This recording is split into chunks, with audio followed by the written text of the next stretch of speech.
दोस्तों, एक कुत्ते ने यमराज को सुनाई मनुष्य जीवन की कड़वी सच्चाई सुनकर आप भी चौंक जाएंगे। इस प्राचीन कथा में हम आपको बताएंगे कि कैसे एक कुत्ता यमलोक पहुंच जाता है और यमराज से शर्त लगाता है और यमराज उस शर्त में कुत्ते से हार जाते हैं और फिर यमलोक के सारे नियम बदलने पड़ते हैं। इस कथा में हम जानेंगे भगवान विष्णु ने यमराज को मनुष्य जीवन के संबंध में कौन सा महत्वपूर्ण ज्ञान दिया है। तो चलिए दोस्तों, आपका समय बर्बाद ना करके कथा को शुरुआत करते हैं।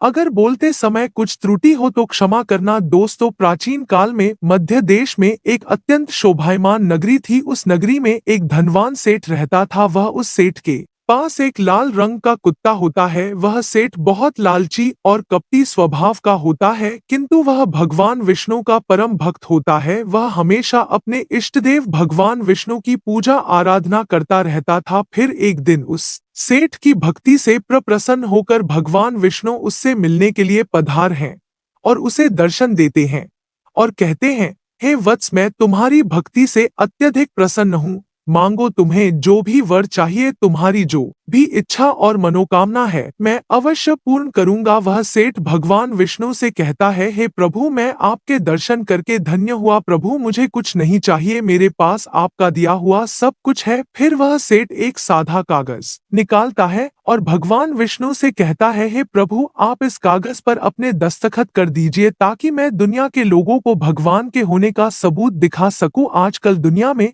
कोई यह मानना ही नहीं चाहता है कि भगवान है। फिर भगवान ने कहा, ठीक है वत्स, लाओ, मैं तुम्हारे कागज पर दस्तखत कर देता हूँ। इतना कहकर भगवान विष्णु उस सेठ के कागज पर दस्तखत कर देते हैं और अंतर्ध्यान हो जाते हैं।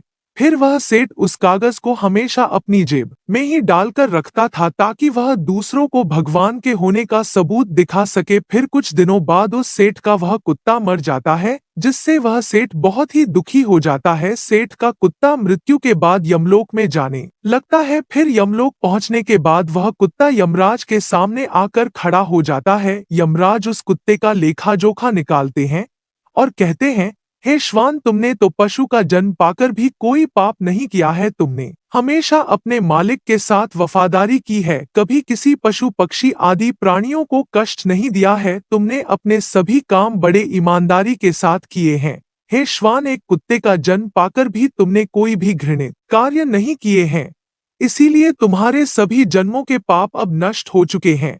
हे श्वान, अब तुम बताओ, तुम किस लोक में जाना चाहते हो? तुम जहां चाहोगे वहां तुम्हें भेजा जाएगा। तुम जिस प्राणी का जन्म चाहते हो वह जन्म भी तुम्हें दिया जाएगा। हम तुम पर बड़े ही प्रसन्न हैं। शीघ्र बताओ, तुम्हारी क्या मनोकामना है? फिर वह कुत्ता बोलने लगता है, हे धर्मराज, आप चाहे मुझे नरक में भेजो या स्वर्ग में, मैं कहीं पर भी जाने के लिए तैयार हूँ। लेकिन मेरी आपसे विनती है कि मैं जिस भी स्थान पर रहूं, मैं किसी मनुष्य के बंधन में ना रहूं, मुझे किसी मनुष्य की गुलामी ना करनी पड़े और ना ही मुझे मनुष्य का जीवन चाहिए। आप कृपा करके मुझे कोई उचित स्थान प्रदान करें। कुत्ते की बात सुनकर यमराज आश्चर्यचकित होते हैं और सोचने लगते हैं कि मनुष्य का जीवन पाने के लिए तो देवता भी तरसते हैं, फिर यह कुत्ता मनुष्य का जीवन ना देने की कामना क्यों कर रहा है। फिर यमराज उस कुत्ते से कहते हैं, हे श्वान, तुम मनुष्यों से इतना द्वेष क्यों करते हो? मनुष्य का जन्म पाने के लिए तो बड़े बड़े देवता भी तरसते हैं। पृथ्वी पर तो मनुष्य का जीवन ही सर्वश्रेष्ठ है। फिर क्यों तुम मनुष्य का जन्म नहीं पाना चाहते हो? इससे पहले तुम्हें कभी मनुष्य का जीवन नहीं मिला है, शायद इसीलिए तुम मनुष्य जीवन के फायदे नहीं जानते हो। तुम एक बार मनुष्य का जीवन प्राप्त करके देखो, तुम्हें पता चलेगा कि उसके कितने फायदे हैं। यमराज की बात सुनकर वह कुत्ता कहता है, हे धर्मराज, मैं जानता हूँ कि मनुष्य का जन्म कितना अनमोल है, लेकिन मनुष्य बड़ा ही स्वार्थी, धूर्त, कपटी और चालाक होता है। जब वह अपना मतलब देखने लगता है तो सही गलत सब कुछ भूल जाता है। उसकी तृप्ति किसी चीज से नहीं होती। सारे संसार का धन भी उसे मिल जाए तो भी वह संतुष्ट नहीं रहता। उसकी भूख कभी नहीं मिटती है। मनुष्य बड़ा ही असंतोष होता है। वह अकारण ही दुखी रहने लगता है और दूसरों को भी दुख देने लगता है। मनुष्य मुझ जैसे बेजुबान जानवरों को अपना गुलाम बनाकर रखता है और अपना काम निकलवा रहता है। इतना ही नहीं, मनुष्य तो भगवान को भी धोखा देता है। इसीलिए मुझे मनुष्य जन्म नहीं चाहिए। यमराज कहते हैं, हे श्वान, यह तुम क्या कह रहे हो? मनुष्य भगवान को धोखा भला कैसे दे सकता है? तुम जरा बताओ, मैं भी तो जानूं। फिर कुत्ता कहने लगता है, हे धर्मराज, मनुष्य जब मंदिर में जाता है तो स्वार्थी मन से भगवान की पूजा करता है। भगवान से कहने लगता है, हे भगवान, मेरा यह काम बना दो, मैं इतने पैसे चढ़ाऊं, दान धर्म करूंगा, भंडारा करूंगा, गरीबों को कपड़े दान करूंगा। लेकिन जब उसका काम पूरा हो जाता है तो वह सब कुछ भूल जाता है। आगे बढ़ने की होड़ में वह अपनों का ही शोषण करता रहता है, एक दूसरे की टांग खींचने में लगा रहता है। ना खुद ऊपर उठने का प्रयास करते हैं, ना दूसरों को उठने देते हैं, ना चैन से खाते हैं, ना खाने देते हैं। अपना काम बनाने के लिए दूसरों को धोखा देता है, और उसकी धूर्तता तो देखिए, वह भगवान को भी लालच दिखाकर अपना काम बना लेता है। जब काम पूरा होता है तो कहता है, भगवान के पास तो सब कुछ है, मैं उन्हें क्या दे सकता हूँ। इस प्रकार से कहकर वह अपनी बात से मुकर जाता है। हे यमराज, इंसानों के बुरे कर्मों को गिनाते गिनाते मैं थक जाऊंगा, किंतु उसके बुरे कर्म समाप्त नहीं होंगे। उसकी चालाकी के आगे तो देवता भी कुछ नहीं है। कुत्ते की बात सुनकर यमराज कहते हैं, हे श्वान, माना कि इंसान बहुत चालाक है, लेकिन वह हम देवताओं को मूर्ख नहीं बना सकता, क्योंकि हमारे यहाँ जितने भी जीव आते हैं उन्हें हम ही दंड देते हैं। उसने पृथ्वी लोक पर कितनी चालाकी क्यों ना की हुई हो, उसे मृत्यु के बाद यही आना पड़ता है। सभी इंसान यहाँ पर आकर हमारे सामने रोते हैं, माफी मांगने लगते हैं, नरक जाने के भय से और मेरे भयंकर रूप को देखकर थरथर कांपते हैं। सभी मनुष्य हमारे अधीन रहकर ही काम करते हैं। फिर वह कुत्ता बोलता है, हे धर्मराज, आपके पास जितने भी मनुष्य आते हैं वे सब मरे हुए होते हैं। आपका पाला किसी जीवित इंसान से नहीं पड़ा है। यदि आप किसी जीवित मनुष्य को यमलोक लेकर आओगे तब आपको पता चल जाएगा कि जीवित इंसान कितना खतरनाक होता है। उस कुत्ते की बात सुनकर यमराज को आश्चर्य हुआ और गुस्सा भी आ गया। वे सोचने लगे, यह तो हमारे यहाँ पर आकर हमारा ही अपमान कर रहा है। इस तुच्छ कुत्ते को दिखाना होगा हमारे सामने कोई इंसान कुछ भी नहीं है। इंसानों की चालाकी हमारे सामने नहीं चल सकती। इस बात को साबित करने के लिए यमराज अपने दूतों को बुलाते हैं और कहते हैं, हे दूतों, जाओ और इस कुत्ते के मालिक को जीवित ही उठाकर यमलोक लेकर आ जाओ। हम भी देखते हैं कि जीवित इंसान हमारे सामने क्या चालाकी करता है। अगर यह कुत्ता गलत साबित होता है तो इसे अनेक वर्षों तक नरक में डाला जाएगा। उस कुत्ते को पूरा यकीन था कि एक अकेला जीवित मनुष्य स्वर्ग लोक में खलबली मचा देगा। फिर यम के दूत धरती लोक पर जाते हैं और उस कुत्ते के मालिक कोडोट अर्थात उस सेठ को चारपाई के साथ उठाकर यमलोक ले जाने लगते हैं। तभी बीच रास्ते में उस सेठ की नींद खुल जाती है और वह देखता है कि दो अत्यंत हरपुष्ट सिंगों वाले यमदूत उसे चारपाई के साथ उठाकर यमलोक ले जा रहे होते हैं।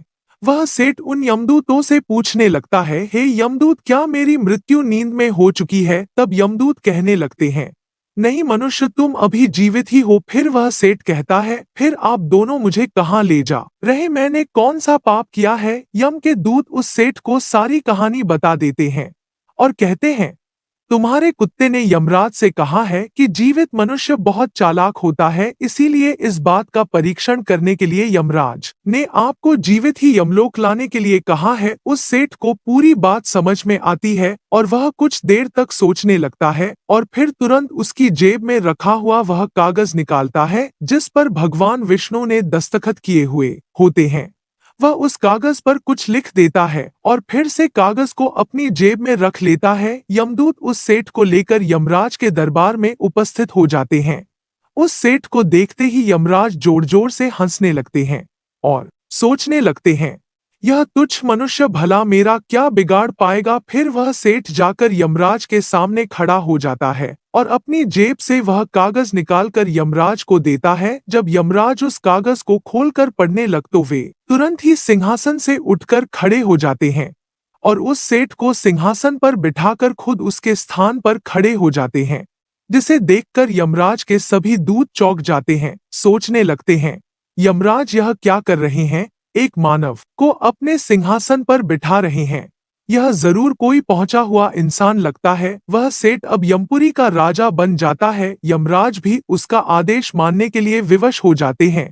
फिर वह सेठ सिंहासन पर बैठते ही यमलोक के सभी कानून बदल देता है और यमराज को ही यमलोक के द्वार का पहरेदार बना देता है। फिर वह सेठ सोचने लगता है, जब मैं मर जाऊंगा तो मुझे भी यहाँ पर आना पड़ेगा और मेरे पाप कर्मों के कारण मुझे भी नरक में डाला जाएगा। इसीलिए उस सेठ ने नरक में पड़े सभी प्राणियों को स्वर्ग में डालने का आदेश दिया और नरक का द्वार हमेशा के लिए बंद कर दिया। और फिर सभी यमदूतों को आदेश दिया कि आज के बाद किसी भी प्रा को नरक में नहीं डाला जाएगा, सभी प्राणियों को स्वर्ग में ही भेजा जाए। सेठ के इस आदेश को सुनकर स्वर्ग लोक में खलबली मच गई। सभी देवता हैरान हो गए, लेकिन वे कर भी क्या सकते थे। आदेश यमलोक के राजा ने दिया था, इसीलिए चुपचाप सभी उसका पालन करने लगे। स्वर्ग लोक का संतुलन पूरी तरह से बिगड़ गया। धीरे धीरे स्वर्ग लोक में जीवों की भीड़ बढ़ने लगी, जिनकी सेवा करके स्वर्ग लोक के कर्मचारी और अप्सराएं परेशान होने लगे और सोचने लगे, इतने